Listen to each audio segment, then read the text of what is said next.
अंगद,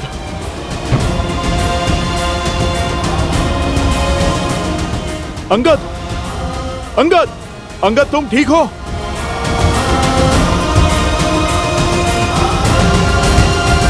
तुम ठीक हो अंगद? सांस तो चल रही है।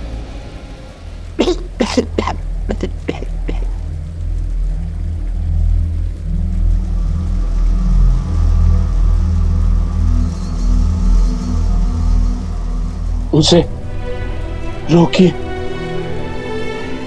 अन्यथा ये युद्ध कभी समाप्त नहीं होगा। किंतु तुम अंगद,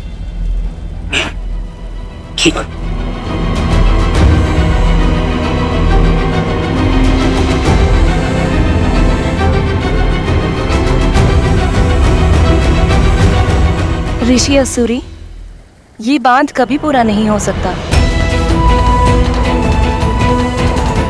मना मत कीजिए देवी। मान जाइए, आपको हमारी सौगंध।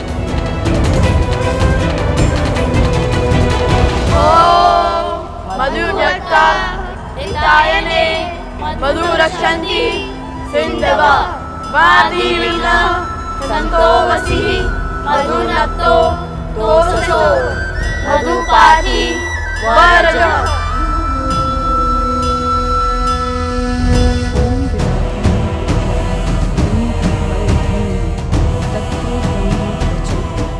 देवी, आप पत्नी धर्म की आड़ में अधर्म कर रही हैं।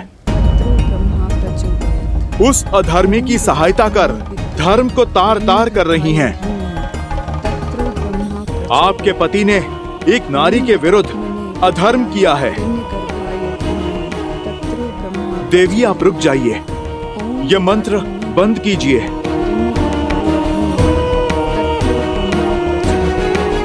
तो आप ब्रह्म मंत्र का जाप कर रही हैं? उचित है, मैं आपको रोकूंगा नहीं, मैं भी मंत्र जाप करूंगा। आप जानती हैं वो भी किसका? देवी सरस्वती का। वही तो हैं ब्रह्मदेव के मंत्र की काट।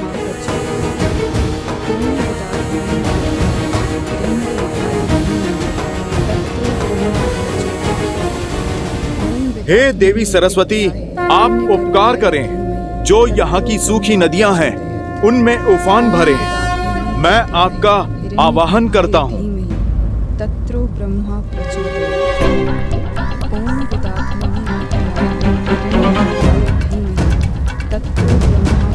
माता, आप आइए ना, बहा के ले जाइए इन असुरों को और इनके साथ चंद्रवाहु को भी।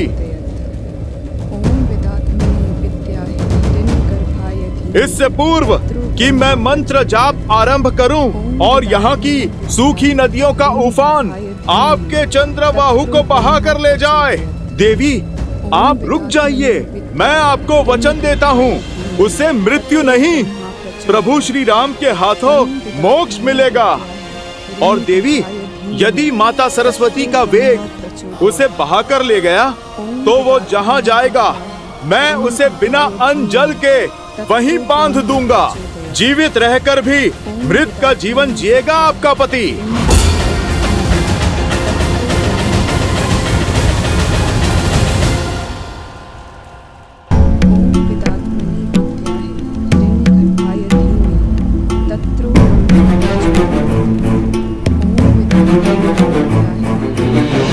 मन में आए इस विचार के पीछे अवश्य ही प्रभु की कोई लीला होगी।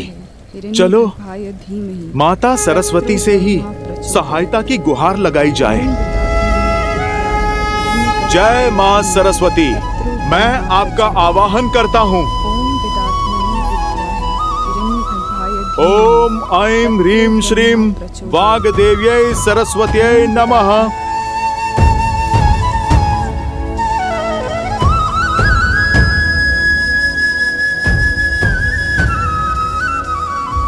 महापवित्र सरस्वती नदी की सहायक नदियां जहां असुरों का साम्राज्य फैला है, आप अपना वेग वहां ले जाइए।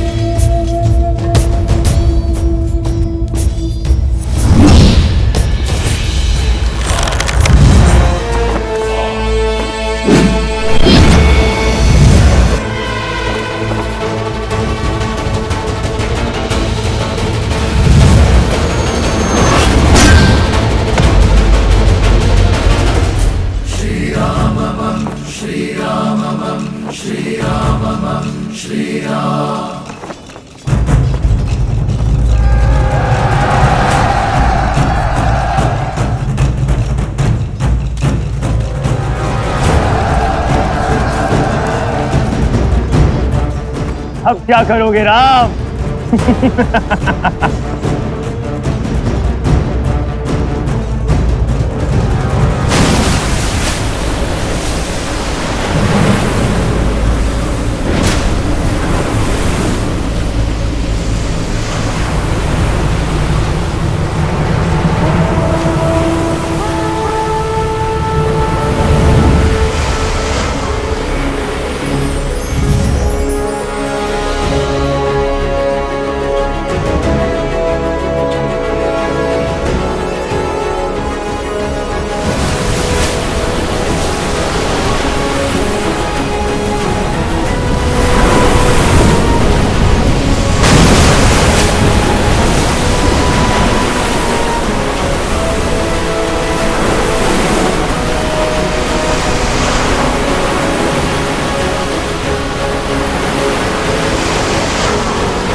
आप आ गई माता सरस्वती। आप धन्य हैं, धन्य हैं आप।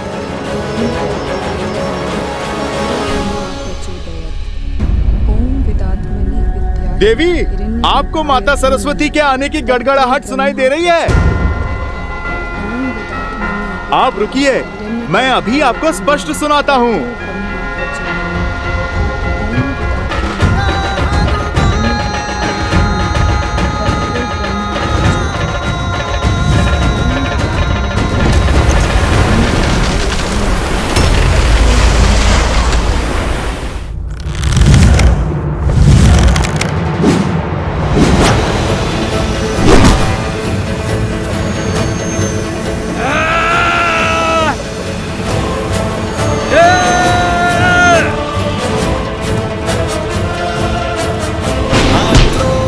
जोश क्रोध का ये क्षण है प्रतिशोध का, ललकार और पुकार का ये क्षण है अति विरोध का।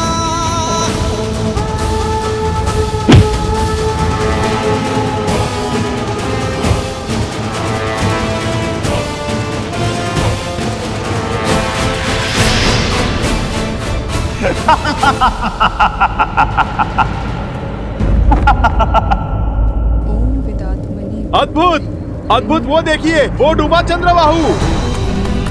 अरे आप देखिए, देखिए ये जल का वेग कहाँ लेकर जा रहा है उसे। ये तो लगता है सृष्टि के उस छोर पर चला। चलिए, मेरा कार्य तो आरंभ हुआ। अब मैं उसे खोजकर बांधता हूँ। माता, मैंने तो आपको अवसर दिया था। अब आप मुझे आज्ञा दें। यदि आप मान जाती तो आपके पति मोक्ष पाते, किंतु अब तो उसे क्षण क्षण मरना होगा मेरे पास में। स्वामी,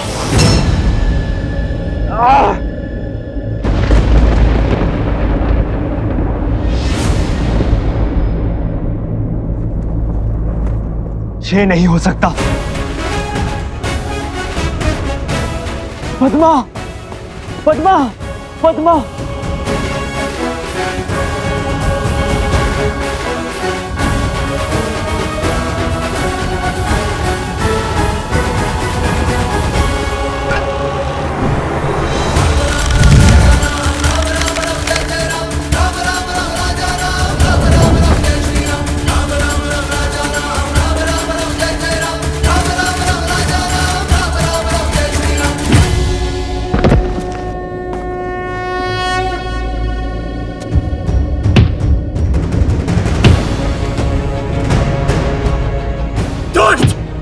दुराचारी!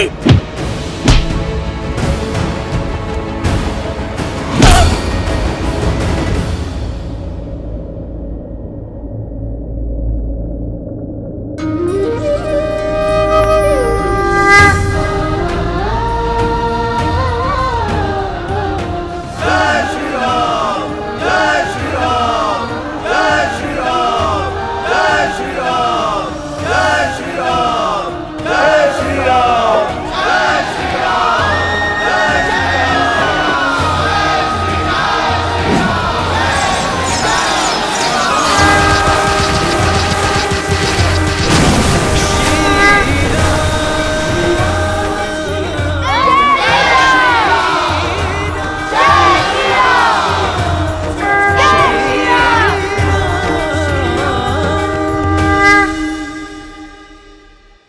लव और कुश, आज तुम दोनों की बुद्धि और देवी सरस्वती के बल से त्रिलोकपुरी में असुरों का संहार हुआ। सहायता के लिए धन्यवाद देवी। मेरा आशीर्वाद सदा ही तुम दोनों के साथ है।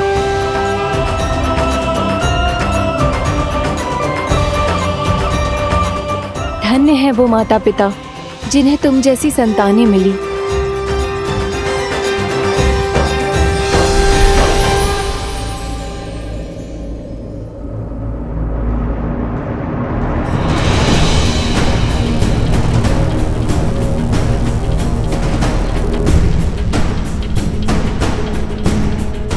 ये क्या है? मकरासुर का महल। कहा था ना मैंने, दृष्टि नहीं दृष्टिकोण बदलो, फिर असंभव भी संभव हो जाएगा।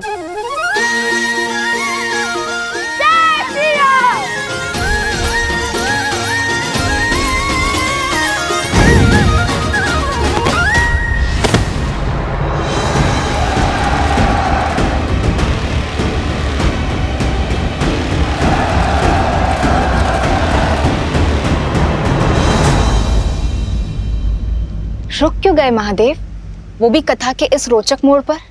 रुका मैं नहीं गौरी, रुका तो बुद्धि के देवता गणेश के विचारों का प्रवाह है। गणेश, किस विचार ने घेर लिया तुम्हें? माता, हनुमान जी ने माता सरस्वती का आवाहन किया और बाढ़ आ गई, असुरों को अपने साथ बहा ले गई। किंतु बाढ़ तो लवकुश के प्रयासों का फल भी हो सकता है। यदि वो दोनों फल्गु पर नहीं होते, क्या तब भी माता सरस्वती बाढ़ लाती? सूर्य अपने आकर्षण से धरती और चंद्रमा को खींचता है गणेश, और धरती और चंद्रमा अपने बल से सूर्य को खींचते हैं। यही प्रकृति का संतुलन है। इस कथा में भी हर कड़ी एक दूसरे से जुड़ी हुई है। संसार में जहां कहीं भी भलाई का कार्य होता है, वो भलाई के अन्य कार्यों को प्रोत्साहन अवश्य देता है। जैसे वर्षा के आगमन पर स्वयं समुद्र उठकर उसका स्वागत करता है, उसी प्रकार जब जब संसार में कहीं भी भलाई का कार्य होता है, तब तब भलाई का प्रत्येक अंश उसका स्वागत करता है। और फिर ये तो कथा ही जन्मों के संबंध की है, सिया राम की है। वो दोनों भले ही एक दूसरे से दूर हों, परंतु फिर भी एक दूसरे की भलाई का मार्ग अवश्य खोज निकालते हैं। अर्थात यदि एक व्यक्ति के सुकर्म दूसरों को प्रोत्साहन दे, तो धर्म की ये कड़ी अधर्म को धराशायी कर सकती है। हाँ पुत्र। अद्भुत, समझ आया। अब आगे की कथा सुनाइए ना पिताश्री। अवश्य। ये लो तुम्हारा उपहार।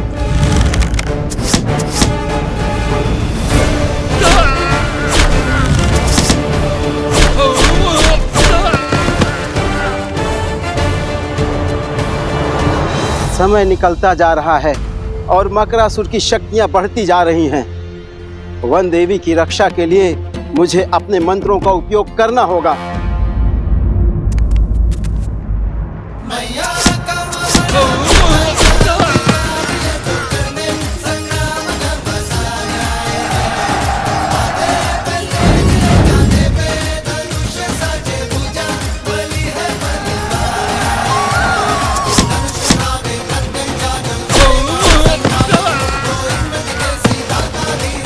अति उत्तम।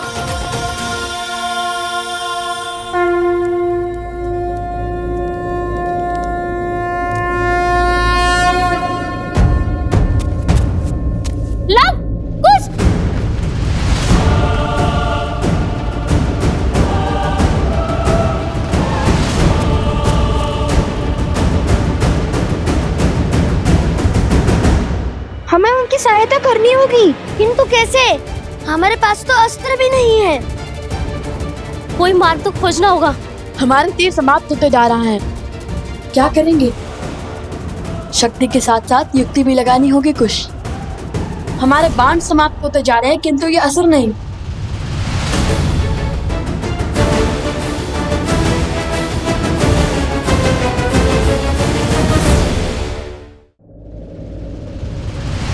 कुछ ये ध्यान करने का समय नहीं है। युक्ति की खोज स्मरण करने का प्रयास कर रहा हूँ कि कभी श्री राम भी इस स्थिति में फंसे थे जहाँ उनके तीर समाप्त हो गए हो। अरे किंतु उनके पास तो अक्षय तीर था ना, जिसके बाण कभी समाप्त ही नहीं होते हो। ने अपने कर्मों से अभी अक्षय तीर नहीं पाया है।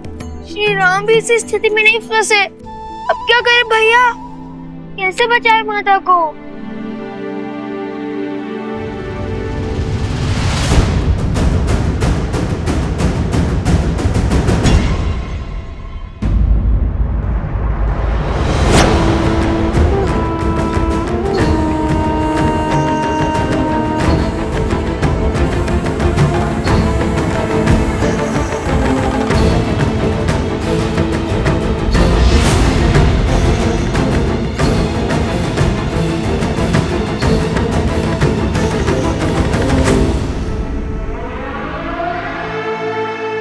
जाओ मकरासुर, तोड़ो सीता का तप। ये तप ही है जो धर्म को बल दे रहा है।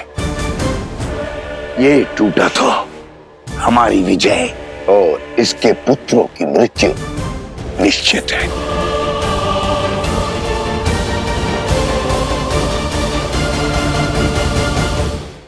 जीवन में कायर तो बहुत देखे, किंतु कायरता की ऐसी पराकाष्ठा नहीं देखी। क्या हुआ? हाथ हो गए। धर्म को हराने की, धर्मात्मा को मारने की बड़ी बड़ी बातें तो करते हो, किंतु स्वयं कभी शस्त्र नहीं उठाते। यह कायरता नहीं तो और क्या है?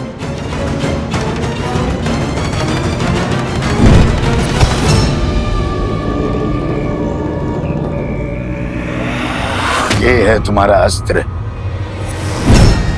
और ये है तुम्हारे सेनापति। हर योद्धा का अपना अस्त्र और अपना शस्त्र होता है, किंतु हाथ में थामा हर शस्त्र टूटकर बिखर सकता है, जलकर स्वाह हो सकता है। जब दो अस्त्र टकराएंगे तो एक का टूटना निश्चित है, किंतु मेरा अस्त्र न किसी के थोड़े टूटेगा न किसी के जलाए भस्म होगा। ऐसा कौन सा अस्त्र है आपके पास? शब्दों का अस्त्र, वचनों के बाण। वो शब्द, वो वचन जो बड़े से बड़े साम्राज्य को तराशाई कर सकते हैं। बिना खड़ग उठाए हजारों लाखों जीवन पल में निगल सकता है। तलवारों की दिशा बिगाड़ सकते हैं मकरासुर, किंतु शब्दों की नहीं। अति उत्तम। लगता है रघुवंश की आहुति देकर संसार का सिंहासन संभालने के बाद मुझे तुम्हें ही अपना मंत्री पद सौंपना होगा। दो आज्ञा महाराज, किंतु पहले सीता का तप तो भंग कीजिए, उसके पुत्रों को अपने मार्ग से तो हटाइए। उनका अंत तो यहाँ होगा, मेरे साम्राज्य में। और रही बात सीता के तप की, तो लो अभी तोड़ देता हूं।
संभव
आप लोग क्या कर रहे हो? अरे शस्त्र आपके हाथ में कैसे? असुरों के अस्त्र लेकर आए हो? कहीं पलड़ा तो नहीं बदले तुम लोगों ने? अरे नहीं, ये तो हम तुम्हारी सहायता के लिए लाए हैं। जिन असुरों को तुमने मारा था उनके हाथों से।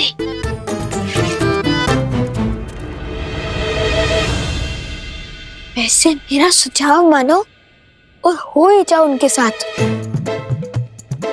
क्योंकि हम 2 हैं और वो 100, और हमारे पास तो तीर भी नहीं बचे। अब कैसे लड़ेंगे उन असुरों से? मैंने क्या कहा था कुछ? शक्ति के साथ युक्ति लगानी होगी हमें।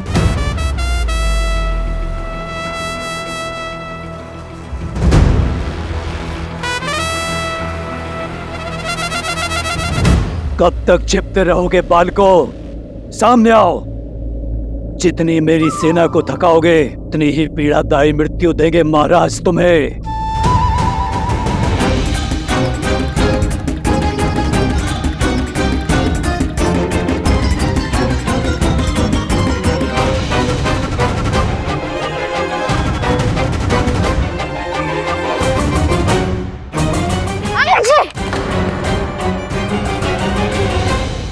आक्रमण!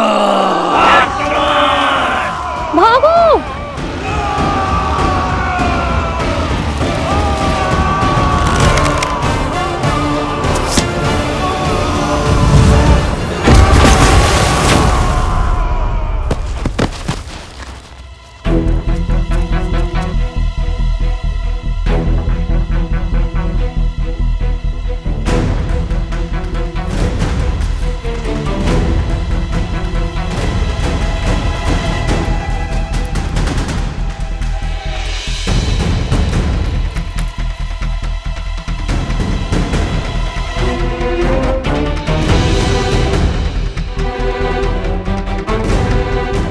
कुछ मिल गई युक्ति।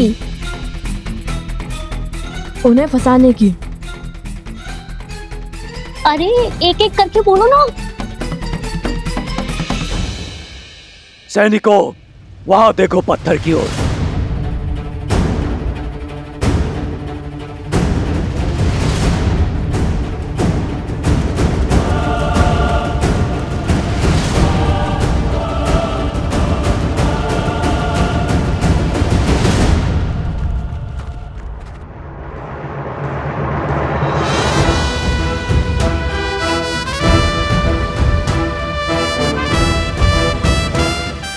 आज तो इन्हीं के शस्त्र से इन्हें ही ध्वस्त करेंगे। सज्ज हो? 100%। चलो।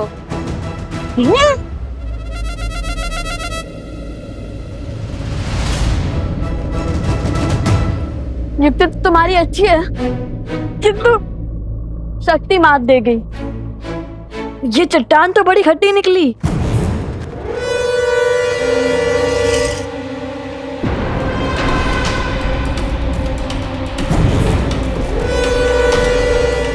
वहां उस चट्टान के पीछे जाओ। बुद्धि के साथ साथ हनुमान जी जैसा बल भी होता तो कितना अच्छा होता। चट्टान को संजीवनी की भांति इनके ऊपर फेंक देते।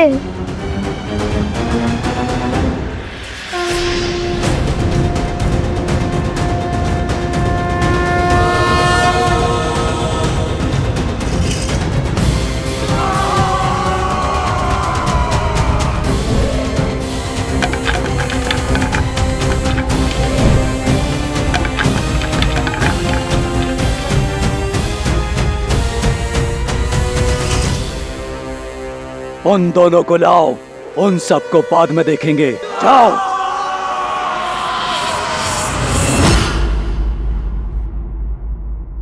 संजीवनी कुश, रोने धोने के माध्यम से ही सही, किंतु युक्ति बड़ी अच्छी देते हो तुम।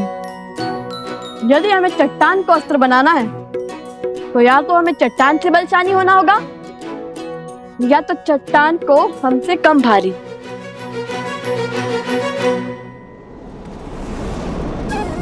जिस राम नाम से सागर पर पत्थर तैर गए, उस राम नाम से ये क्यों नहीं तैर सकता? जैसे समुद्र देव ने राम सेतु बनाने के लिए श्री राम की सहायता की थी, वैसे हमारी माता को बचाने के लिए फाल्गु देवी अवश्य हमारी सहायता करेंगी। अवश्य।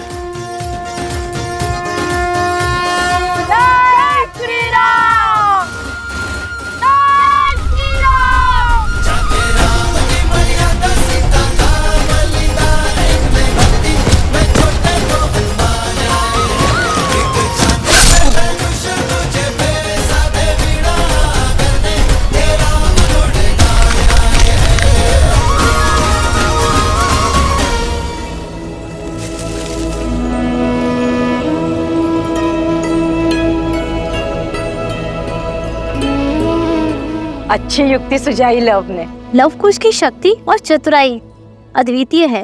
माता, माता,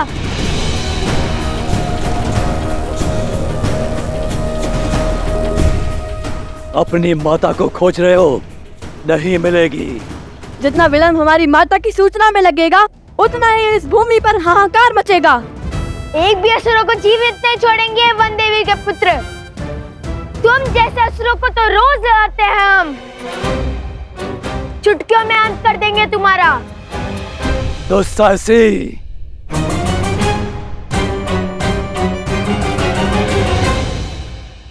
भागो। कब तक भागोगे और कहां तक भागोगे? वो तो हमें भी ज्ञात नहीं। चलो।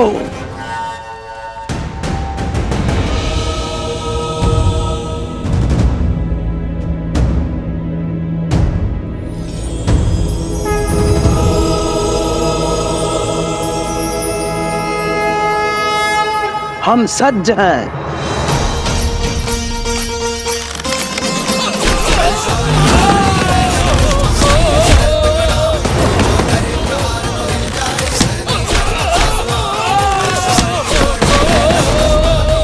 मुट्ठी भर ऐश्वर्य शेष है तुम्हारे पास। ये क्या कह रहे थे? जितना थकोगे उतनी ही पीड़ादायी मृत्यु दोगे। अब मारो।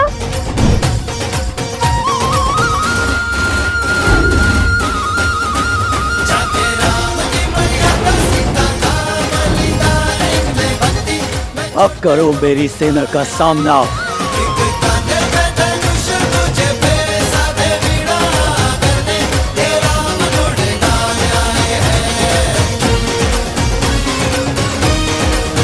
जय श्री राम।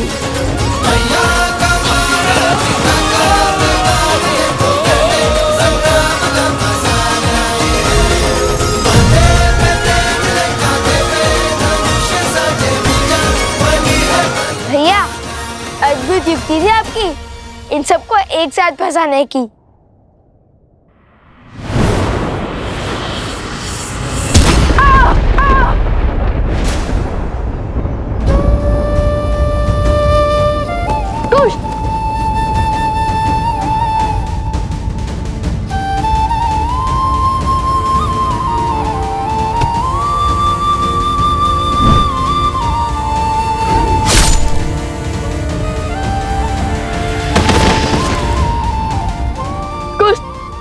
क्या हुआ तुम्हें? आंखें खोलो। कुश, क्या हुआ तुम्हें? कुश आंखें खोलो। कुश, कुश आंखें खोलो। कुश आंखें खोलो। कुश आंखें खोलो। कुश, कुश।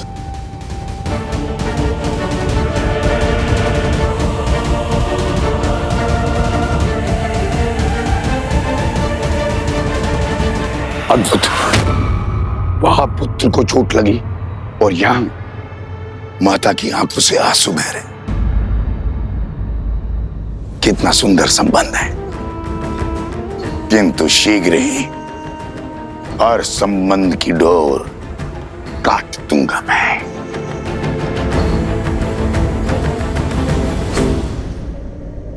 नदी में जल नहीं है और बिना जल महाराज मकरासुर का बचना संभव है। ऋषि असुरी ने भी अपने तप से उनकी बढ़ती हुई शक्ति पर संशय लगा दिया है। बांध को तोड़कर नदी को जल से भरना ही होगा। चलो मेरे साथ।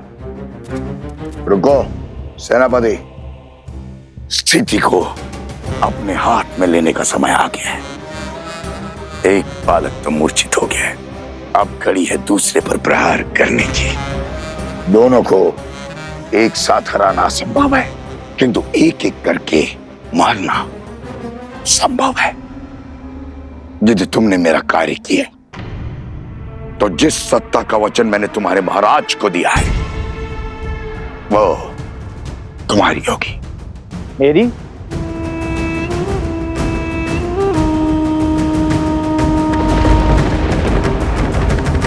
कुछ आगे खोलो। कुछ कुछ आगे खोलो। कुछ कुछ उठो।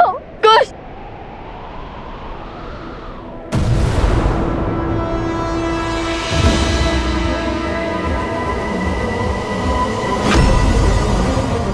लगता है असुर आ गए।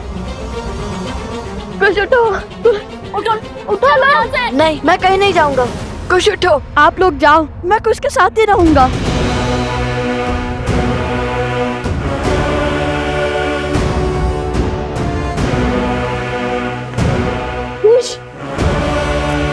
कुछ उठो।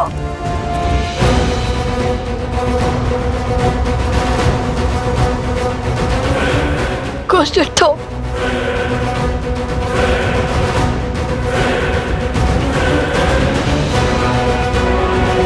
अब आएगा आनंद।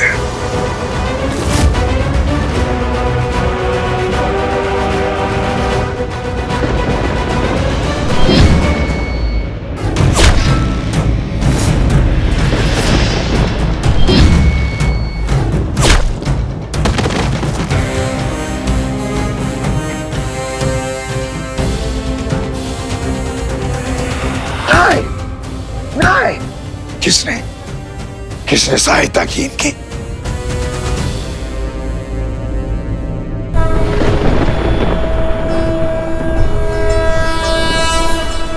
जनको मिथिलाधीशः सधर्मात्मा महेश्वरः ज्ञानी च तपसा सावधान।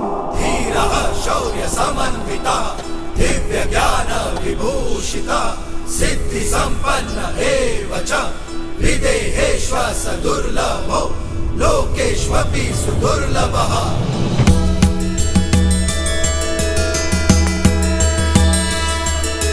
जनको मिथिलाधीशः सधर्मात्मा महेश्वरः ज्ञानी च तपसा युक्तो धीरः शौर्य समन्वितः दिव्य ज्ञान विभूषितः सिद्धि संपन्न एव च विदेहेष्वस दुर्लभो लोकेष्वपि सुदुर्लभः लोकेष्वपि सुदुर्लभः।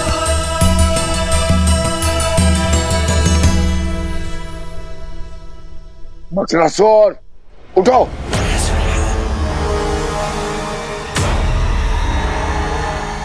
हाथ पर हाथ खड़े बैठकर क्या देख रहे हो?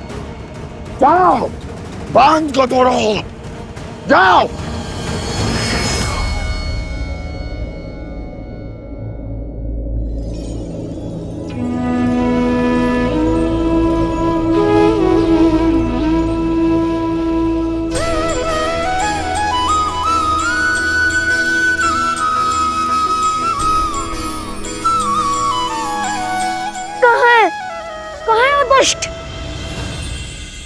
मैं उसका अंत करने ही वाला था, क्यों उठाया मुझे?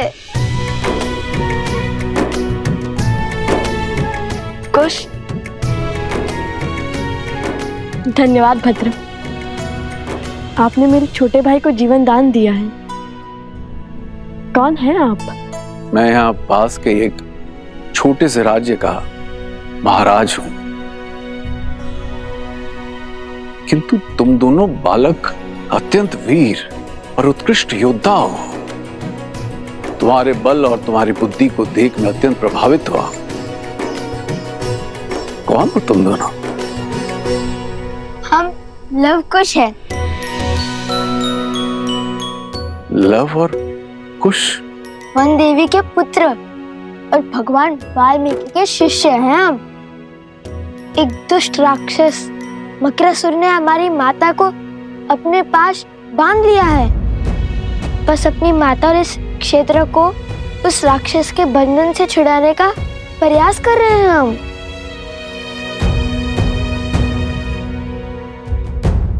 तो इस कार्य में मैं भी तुम्हारी सहायता करूंगा।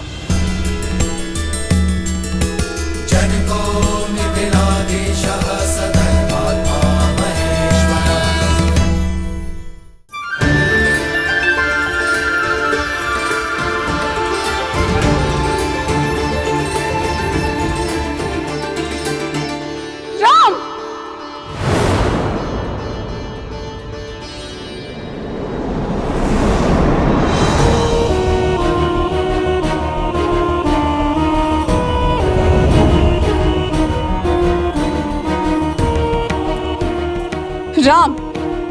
मर्यादा की मूरत, धर्म का अर्थ, सत्य का सूरज। क्या यही है तुम्हारी मर्यादा? क्या यही है तुम्हारा सत्य, तुम्हारा धर्म? तुम्हारे सेवक इस वानर ने छला है मुझे, तुमने छला है मुझे। अब मैं संसार को दिखाऊंगी कि कितने बड़े झूठे, छलिए और अधर्मी हो तुम।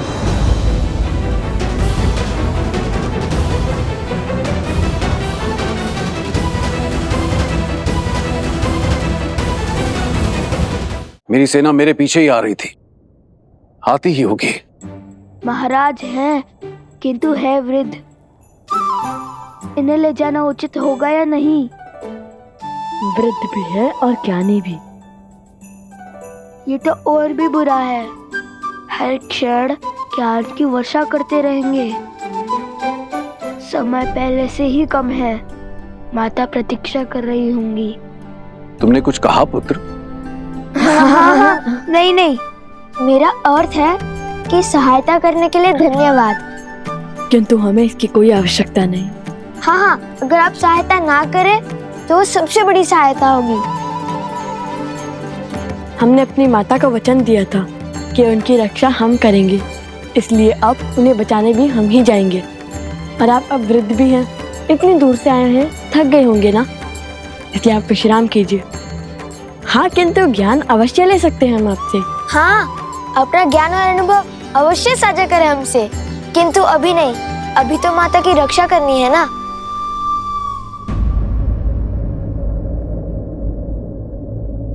तुम दोनों मेरे नवासों के आयु के हो पुत्र, किंतु तुम्हारा ज्ञान और तुम्हारे संस्कार तुम दोनों को एक साधु और शासक का अद्भुत संगम बनाता है। चलो, मैं तुम दोनों की किसी और रूप में सहायता कर देता हूं। बदले में केवल इतनी लालसा है कि मैं उस देवी के दर्शन कर सकूं जिसने तुम जैसे शूरवीरों को जन्म दिया और ऐसे संस्कार दिए।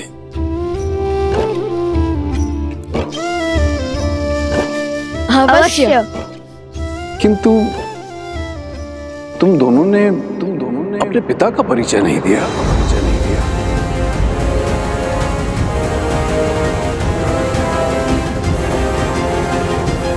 जैसे आपको मिलने की लालसा है, वही हमारे पिता भी हैं। अर्थात हमारी माता ही हमारे पिता भी हैं।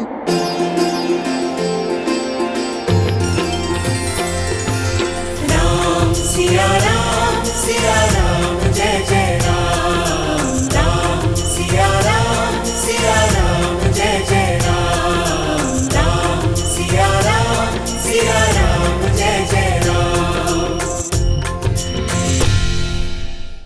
अब मैं संसार को दिखाऊंगी कि कितने बड़े झूठे, छलिए और अधर्मी हो तुम।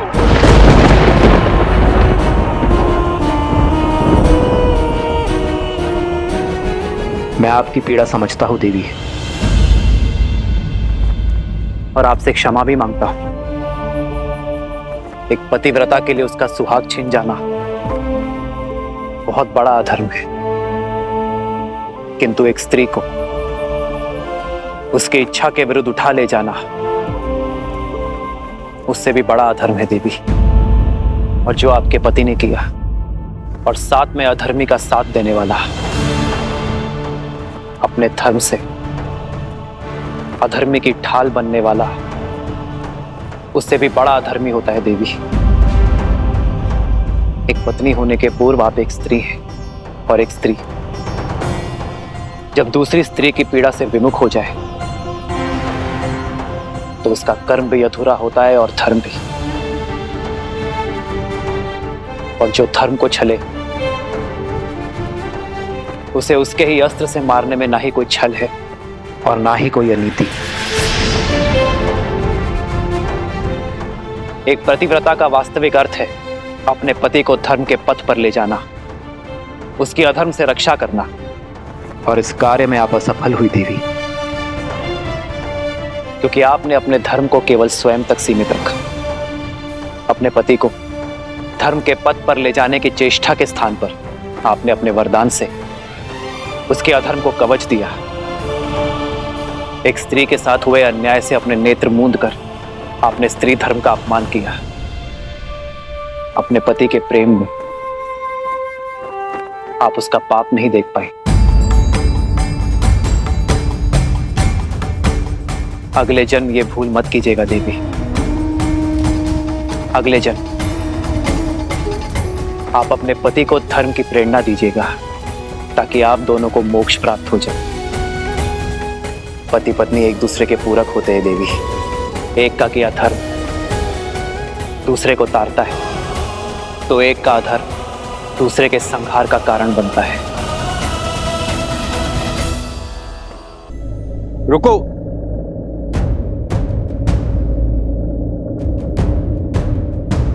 रुकने का समय नहीं है भद्र, हमें शीघ्रता दिखानी होगी।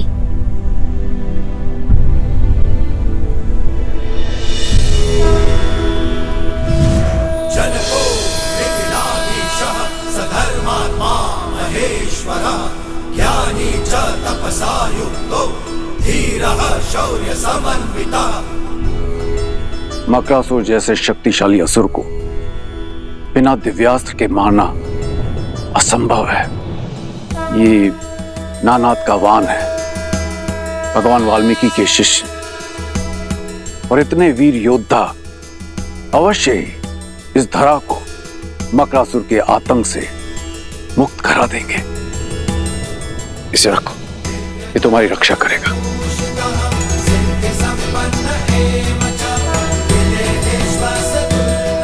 विजयी भव।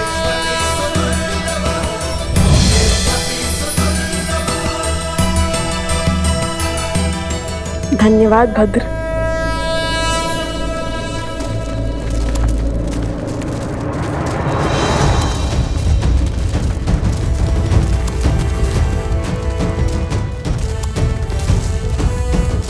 ये कौन है? ये मेरी सेना है। मिथिला की सेना? मैं मिथिला नरेश जनक हूं। माता सीता के पिता? अयोध्यापति राजा राम के ससुर।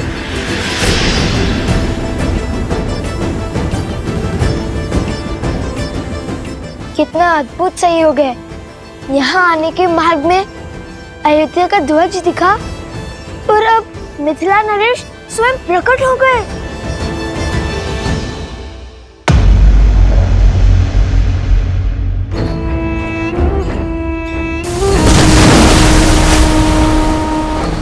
टूट गया बांध, टूट गया बांध।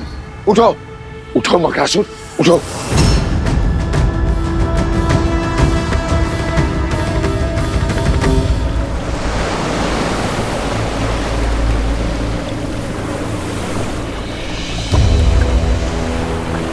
चल।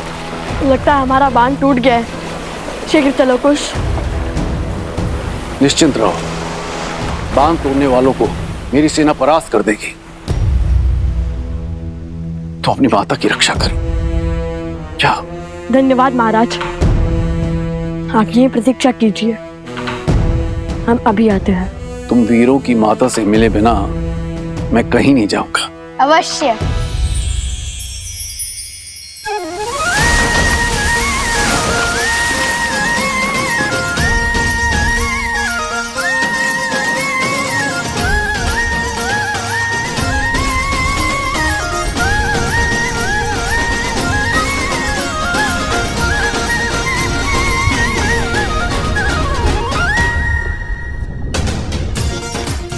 सज हो कुश। कुछ तो सदा से सज रहने में विश्वास करता है भैया।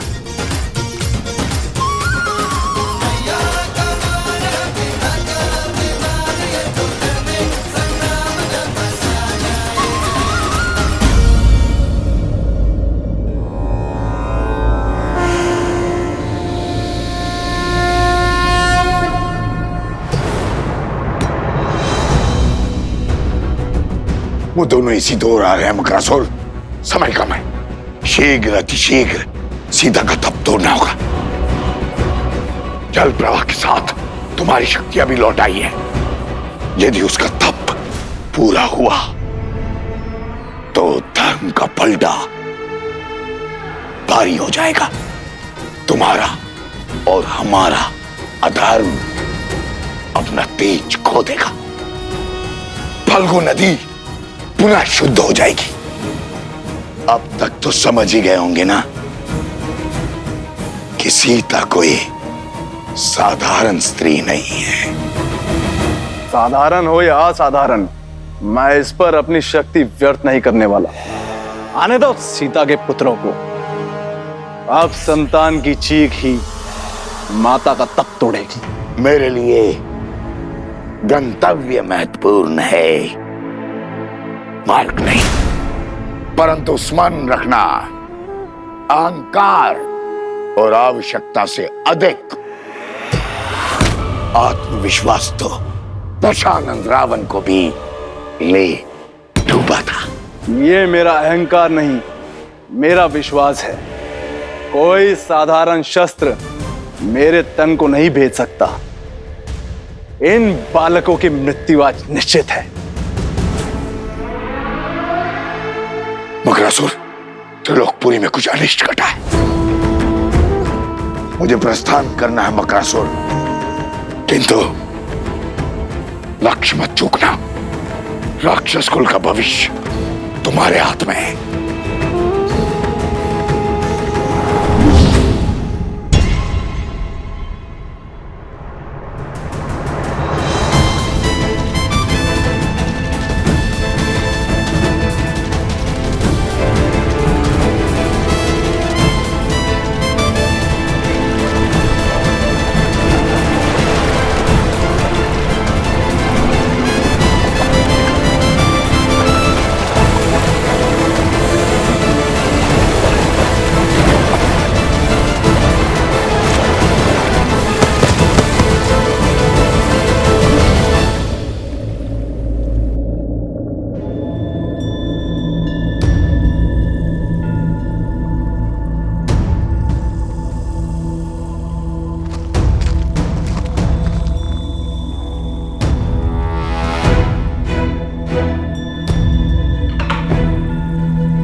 कितना मायावी स्थान है ये। जहाँ देखो हीरे मोती रत्न चकमगा रहे हैं। यहाँ वो मकरासुर इतने वैभव से जी रहा है और वहाँ ऊपर बेचारे गांव वाले दरिद्रता के दलदल में फंसे हैं।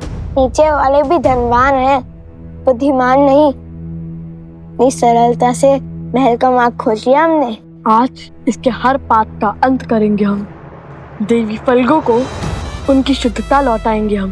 बुद्धिहीन को तो फिर भी क्षमा किया जा सकता है, किंतु उसके साथ साथ अधर्म और अहंकार को भी। मुझे तो रावण पुत्र अक्षय कुमार का स्मरण हो गया। हमारी भांति हनुमान जी को भी उस अधर्मी का अंत करना पड़ा। आज तो नहीं छोड़ेंगे उस दुष्ट राक्षस को।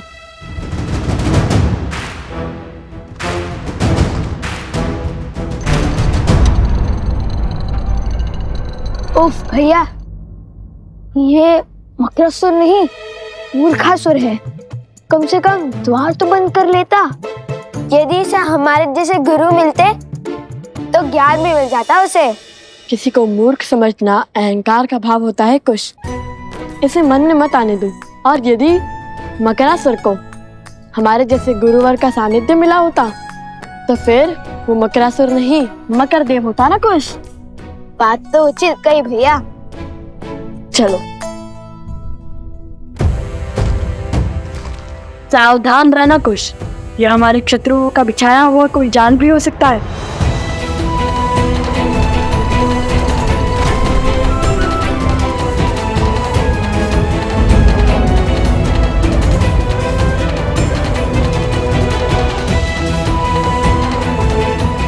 माता,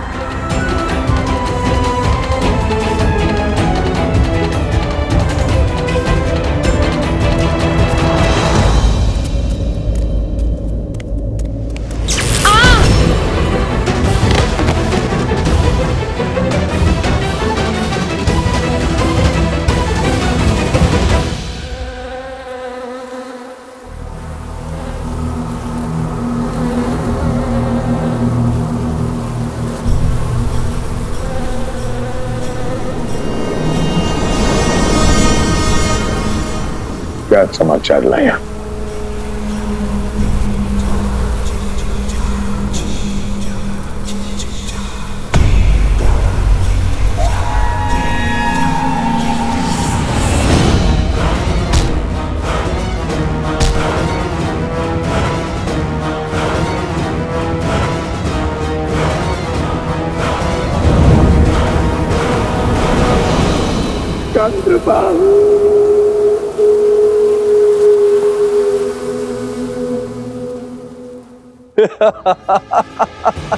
ये मकरासुर का पाश है, यहां से बचना असंभव है बालकों। ये भाव ही है जो मानव की बुद्धि नील जाते हैं। अपनी माता की स्थिति देख मेरे जाल में फंस गए तुम, विवेक हार गए तुम।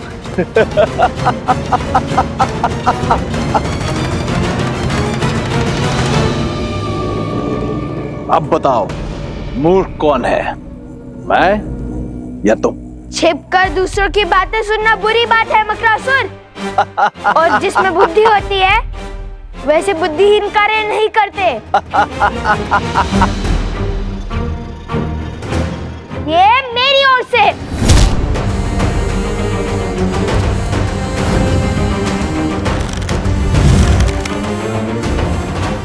मूर्ख तुम हो क्योंकि तुमने अधर्म का मार्ग चुना है। यदि बुद्धिमान होते तो अधर्म का मार्ग नहीं, श्री राम का नाम चुनते।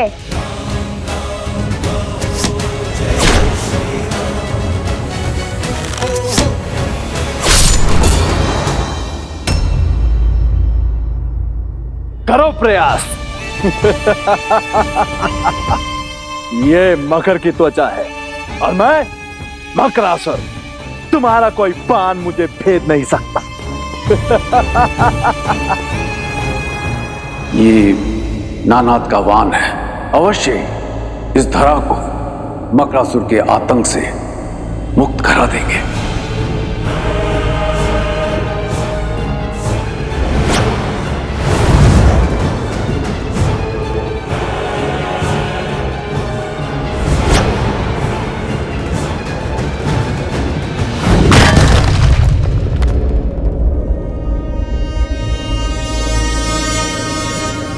दिव्यास्त्र खोजो कुछ यहीं कहीं होगा।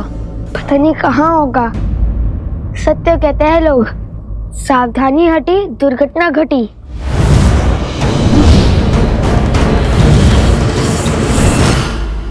कोच क्या कर रहे हो? ठीक है मानता हूँ, अब अधिक सावधान हूँ। दीक्षा मांगो, पग पड़ो मेरे, कदाचित दया दिखाकर छोड़ दूं तुम्हें, अन्यथा आज तुम्हारी मृत्यु निश्चित है।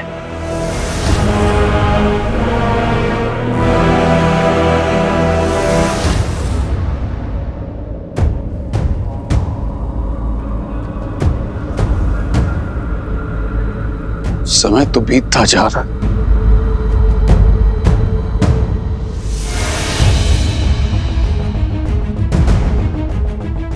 भैया वो रहा। अब अस्त्र उठाइए, मैं इस मूर्ख का ध्यान भटकाता हूँ। सावधान रहना कुश।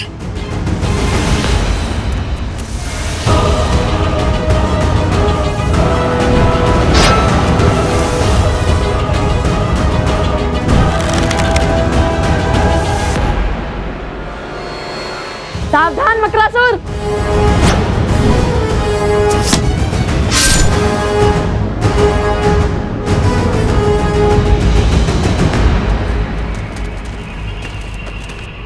बांध को तोड़ने वाले सभी असुरों को हमने मार गिराया, अब उनमें कोई भी शेष नहीं बचा। बचा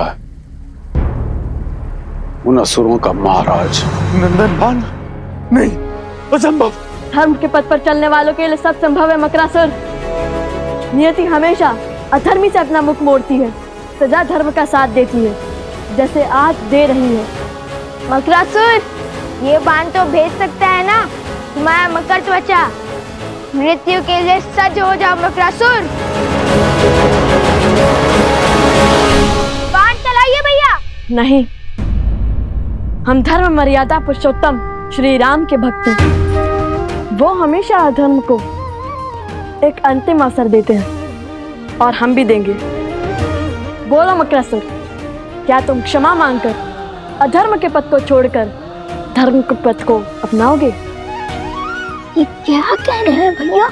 श्री राम का अनुसरण कर रहा हूँ कि यदि वो यहाँ होते तो इस अधर्मी को सुधरने का अंतिम अवसर अवश्य देते। हाँ, देते तो सही। बोलो मक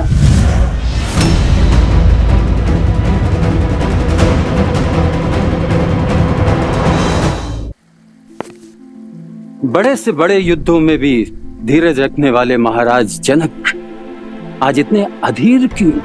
उसका उत्तर तो मैं भी खोज रहा हूं। जाने क्यों ऐसा प्रतीत हो रहा है कि इन बालकों के साथ कोई विशेष नाता है मेरा। मेरे अपने हैं,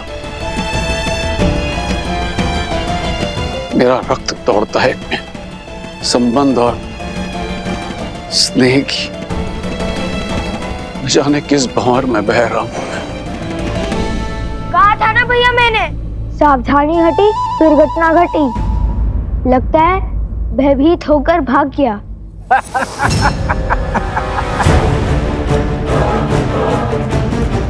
देख क्या रहे हो? चलाओ बाण, मारो मुझे। ये दिव्य अस्त्र अभीत है ना, तो मुझसे पहले इसे तुम्हारी माता के तन को छलनी करना होगा। दुष्ट! देखा भैया, दे दिए ना अवसर, अब साधिए लक्ष्य।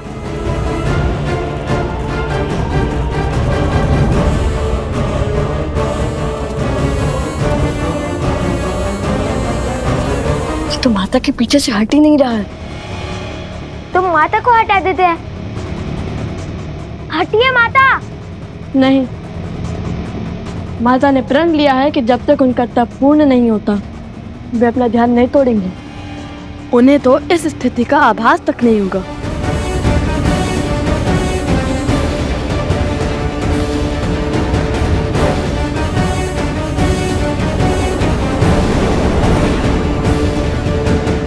यदि लक्ष्य चुका तो नहीं। हे श्री राम, अब हम क्या करेंगे?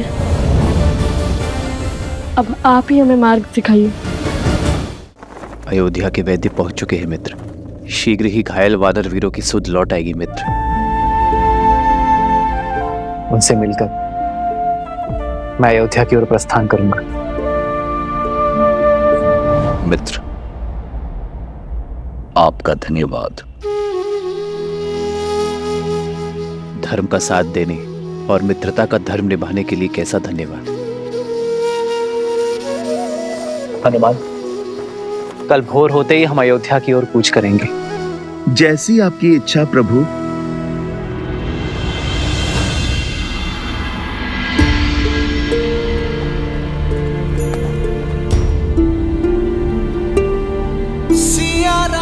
अयोध्या पहुंचते ही मैं राज्य का सारा भार भरत को सौंप दूंगा। फिर अपने महाराज की आज्ञा और धर्म की बेड़ियों से बंधा भरत अपनी पत्नी के साथ राष्ट्र की उन्नति के लिए अश्वमेध यज्ञ करवाएगा। मैं राजभार से मुक्त होकर अपनी सीता को खोजूंगा।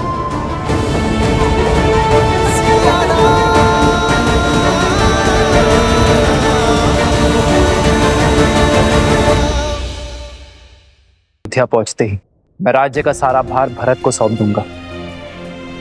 फिर अपने महाराज की आज्ञा और धर्म की बेड़ियों से बंधा भरत अपनी पत्नी के साथ राष्ट्र की उन्नति के लिए अश्वमेध यज्ञ करवाएगा।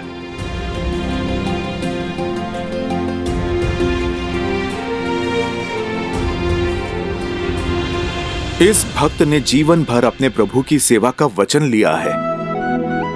जहां जहां आपके ये पग जाएंगे वहां वहां इस सेवक का प्रतिबिंब पाएंगे। जो अपने प्रतिबिंब से दूर है उनका प्रतिबिंब तुम बनोगे हनुमान। मैं राजभार से मुक्त होकर अपनी सीता को खोजूंगा, तब ना पाव में राजधर्म की बेड़ियां होंगी और ना ही प्रजा के उत्थान की।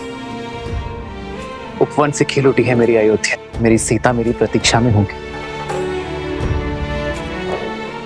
तभी तो युद्ध के समय हर घड़ी मुझे सीता का आभास था। इतने वर्ष बीत गए प्रभु, क्या आपको अभी भी विश्वास है कि माता सुरक्षित होंगी? विश्वास सीता की अवस्था पर नहीं, उसके दिए वचन पर है, पुनः मिलने के प्रण पर है। सीता का वचन है, शीघ्र ही समय आएगा जब अयोध्या से हर मलिनता नष्ट हो जाएगी, जब राम राज्य एक बार फिर राम सीता को साथ देखेगा। और जब तक ये वचन पूरा नहीं होगा, मेरी सीता को कुछ नहीं हो सकता।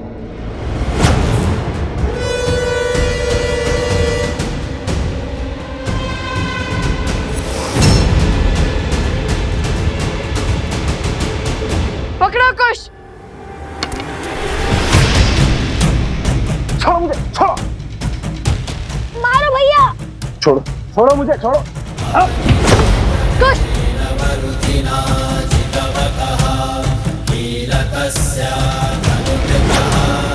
मकरासुर को मारना असंभव है। मैं इक्ष्वाकु वंशज सूर्यवंशी दशरथ पुत्र राम अपने सभी सुकर्मों को जोड़कर, धर्म को जोड़कर ये प्रार्थना करता हूं, मेरी सीता और मेरी संतान की सुरक्षा करें। काय का मकरासुर देख रहे हैं भैया, कैसे हमारी माता के पीछे डुबक बैठा है ये केवल मूर्खासुर नहीं, कायरासुर भी है। कायरासुर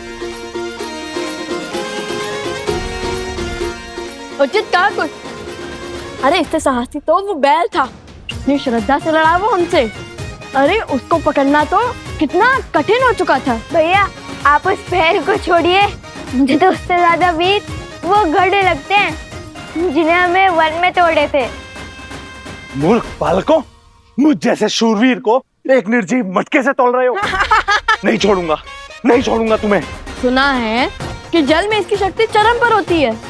जल में ऐसी वीरता है तो जल के बाहर कैसी वीरता होगी। अहंकारी अबोध बालकों, अब एक शब्द और कहा तो प्राण ले लूंगा तुम्हारे। अरे मकरासुर की वीरता तुम क्या जानो। क्रोध संसार से पहले खुद को ले लेता है मकरासुर।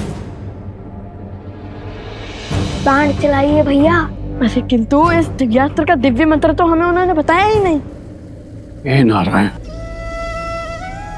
मैंने उन बालकों को दिव्यास्त्र तो दिया, किंतु उसका महामंत्र तो दिया ही नहीं। ये कैसा अनर्थ हो गया मुझसे। यदि वो बालक नहीं लौटे तो मैं स्वयं को कभी क्षमा नहीं कर पाऊंगा। उन्हें लौटना ही होगा, उन्हें लौटना ही होगा। भैया मैंने कहा था ना वो वृद्ध है, अवश्य ही भूल गए होंगे। तो फिर बाण चलाने का सांग ही कर दीजिए, तब तक कोई युक्ति निकाल लेंगे। अस्त्र है और मंत्र नहीं, क्या बात है। लो चलाओ बाण। अब क्या करें? कैसे बचाए माता को? ठीक है, मैं मार देता हूं इसे।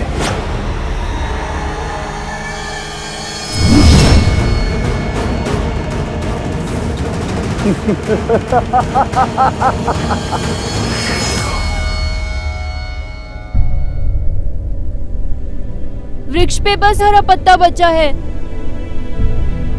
लगता है लवकुश मकरासुर से पार नहीं पा सकते। मैं स्वयं जल में जाके उनकी सहायता करता हूँ।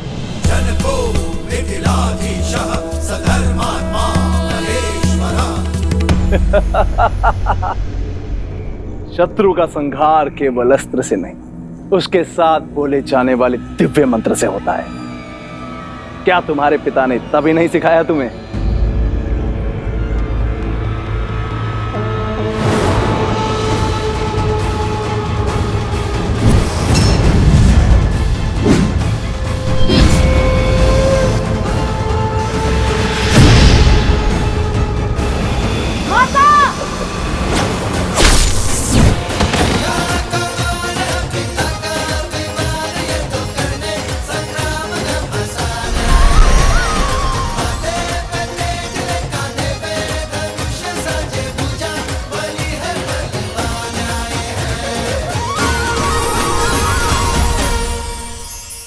हे माता, मेरा तप समाप्त हुआ, आशीर्वाद दीजिए।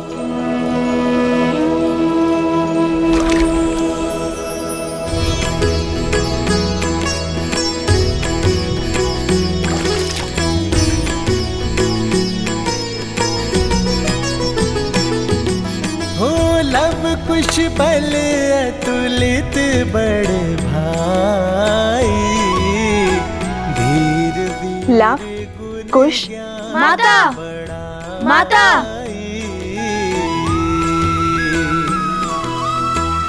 मातु पिता सेवक सदा सुभाए, राम सिया और प्रीति बढ़ाए।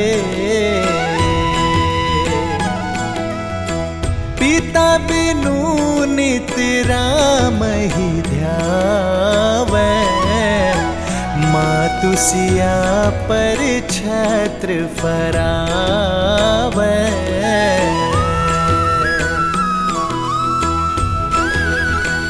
वृक्ष फिर से हरा हो गया, अर्थात लव कुश की विजय हुई।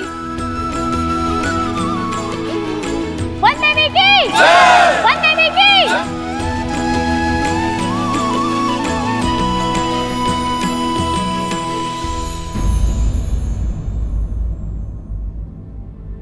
अब तुम दोनों बताओगे कि जब मैं तप में थी तब क्या क्या हुआ? अरे माता वो भैया, कथा सुनाने में मैं दक्ष हूँ। यह सर मुझे दीजिए भैया। ठीक है, सुनाओ सुनाओ। वैसे भी मैं तो थकान से चूर चूर हो चुका हूँ। तो हुआ ये माता, आपके ध्यान में जाते ही आकाशमात भयंकर संकट आ पड़ा। और वैसे भी आपके पुत्र तो भगवान वाल्मीकि के शिष्य हैं, वो थोड़ी ना संकट से घबराते हैं।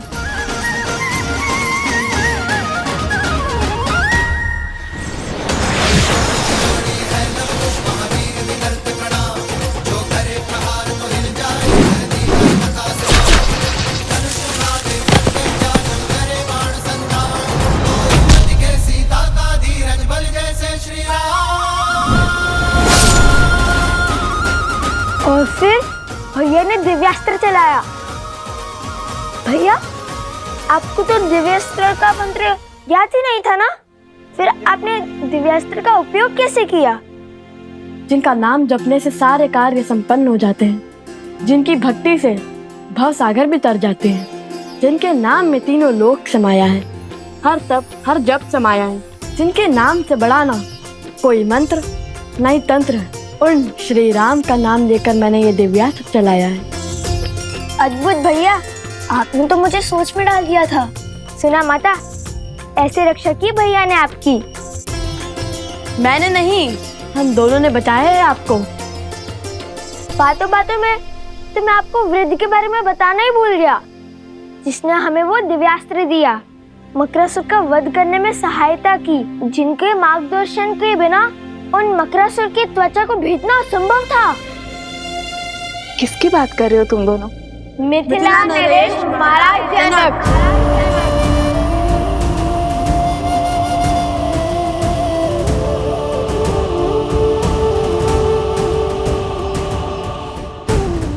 वो तो हमारे साथ भी आना चाहते थे, किंतु मैंने मना कर दिया। बड़े वृद्ध हो चुके हैं ना वो, इसीलिए। किंतु अभी भी नदी तट पर आपकी प्रतीक्षा कर रहे हैं वो। उन्होंने कहा कि जिस स्त्री ने तुम जैसे पुत्रों को जन्म और संस्कार दिए, उनसे मिले बगैर वो कहीं नहीं जाएंगे। शीघ्रता से चलिए माता, वे अभी भी हमारी प्रतीक्षा कर रहे होंगे। महाराज जनक। हाँ माता, किंतु उनका नाम सुनते ही आप इतनी चिंतित क्यों हो गई? माता, संकट टल चुका है, अब सारी चिंता छोड़िए और हमारे साथ चलिए। सब आपकी प्रतीक्षा कर रहे हैं और वो वृद्ध सज्जन भी।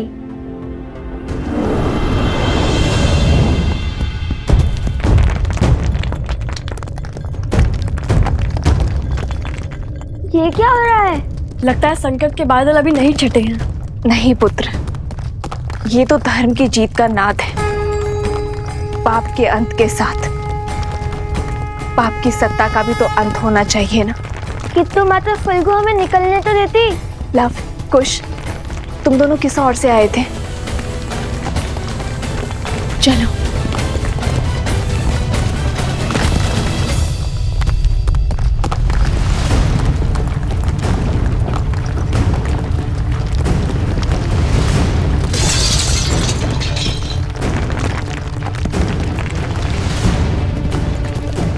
भूमि हिल रही है।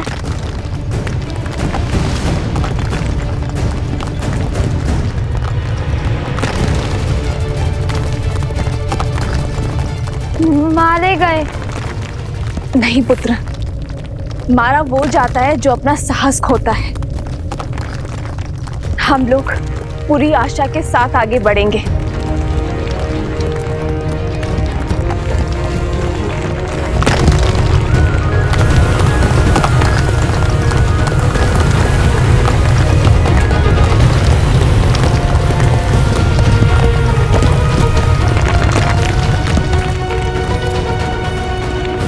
कहाँ रह गए ये लोग?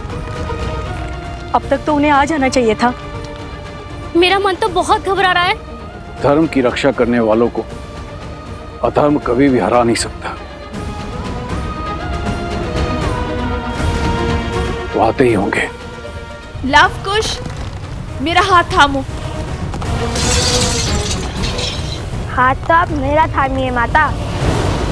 इस वहम का ज्वार में मेरा हाथ छूट सकता है, किंतु यदि आपने मेरा हाथ थामा तो कभी नहीं छूटेगा।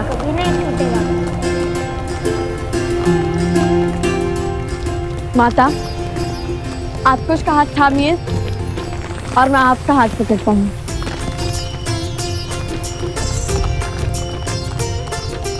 आज न माता पुत्रों का हाथ छोड़ेंगी और न पुत्र माता का।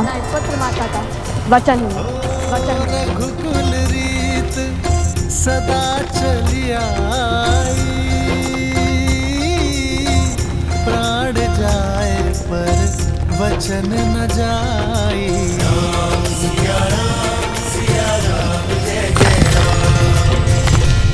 अधर्म तो मर गया, अब धर्म और मर्यादा की रक्षा आप करना फाल्गु माता।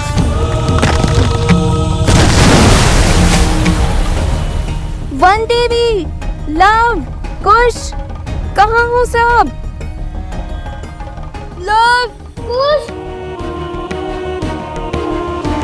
कुश, लव। उस दुष्ट असुर का महल तो ध्वस्त हो रहा है।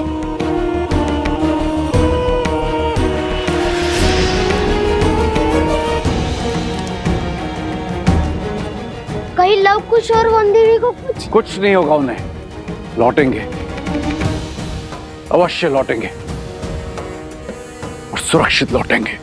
रात्रि होने को है, प्रतीत होता है हमें उन्हें ढूंढने के लिए सहायता की आवश्यकता पड़ेगी। मैं गांव वालों को लेकर आता हूं। मेरी सेना भी आपके साथ चलेगी। सेनापति, कुछ सैनिक लेके जाइए इनके साथ।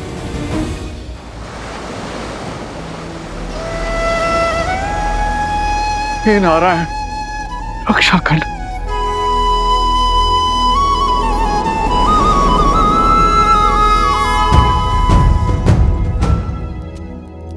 प्रभु। हनुमान, कहो कैसे आना हुआ?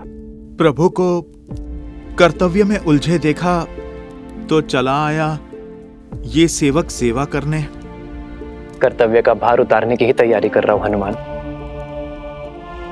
भरत को अयोध्या का राज्य सौंपना है, तो बस अश्वमेध यज्ञ के लिए आमंत्रित अतिथियों की सूची पढ़ रहा था। कर्तव्य और दायित्व केवल बहाने हैं, सत्य तो केवल एक ही है। उस काली रात्रि के पश्चात आप कभी ठीक से सो ही नहीं पाए प्रभु।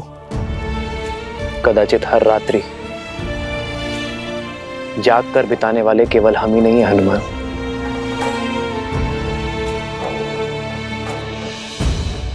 महाराज जनक,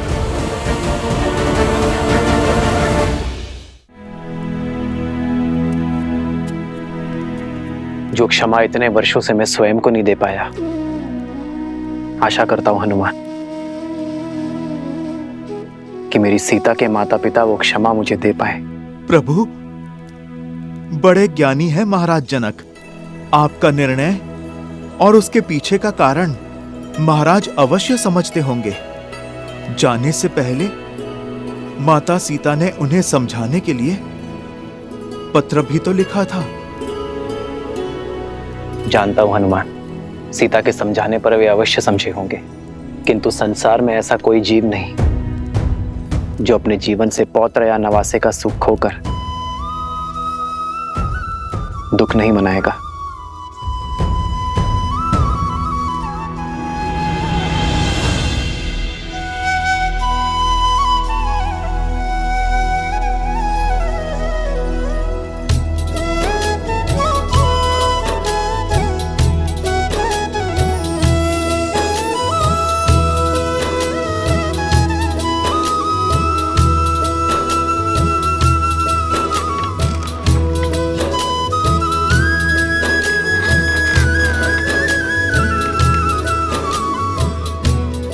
आनंद आ गया। क्या यात्रा थी। लगा मानो देवी फल्गु ने गोद में उठाकर प्रेम भरा झूला झुलाया हो। धर्म के पथ पर कठिनाइयों की धूप के साथ साथ सुकर्मों की शीतल छांव भी आती है पुत्रों। माता शीघ्र चलिए, महाराज जनक आपकी प्रतीक्षा कर रहे हैं। तो क्या हुआ, भक्त को भगवान की प्रतीक्षा करनी ही पड़ती है। वन देवी है, इतनी सरलता से थोड़ी ही ना जाएंगी कि माता। चले माता। नहीं,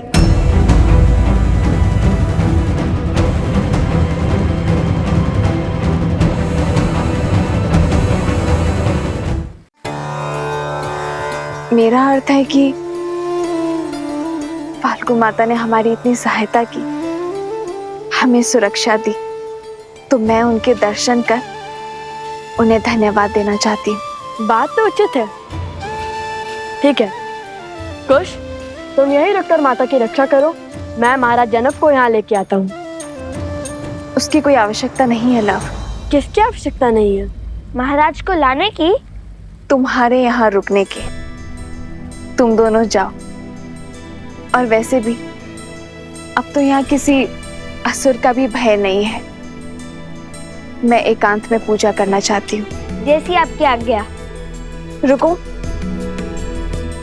मिथिला के महाराज से इस दशा में मिलोगे? तनिक अपने केश तो संभाल लो।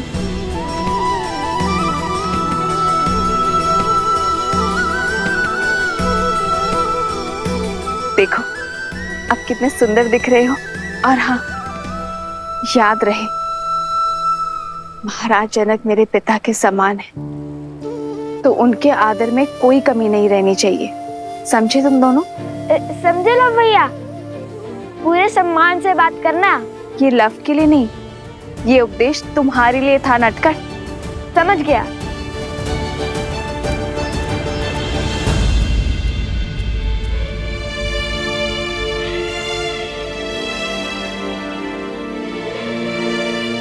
ये कैसे दुविधा में डाल दिया महादेव। शीघ्र ही लवकुश पिताश्री को यहाँ ले आएंगे और और यदि उन्होंने मुझे यहाँ ऐसे देख लिया तो नहीं, जब तक मेरे पुत्र को उनका नाम अयोध्या में उन्हें सम्मान नहीं मिल जाता, तब तक मैं अपना सत्य किसी को नहीं बता सकती, किसी को भी नहीं।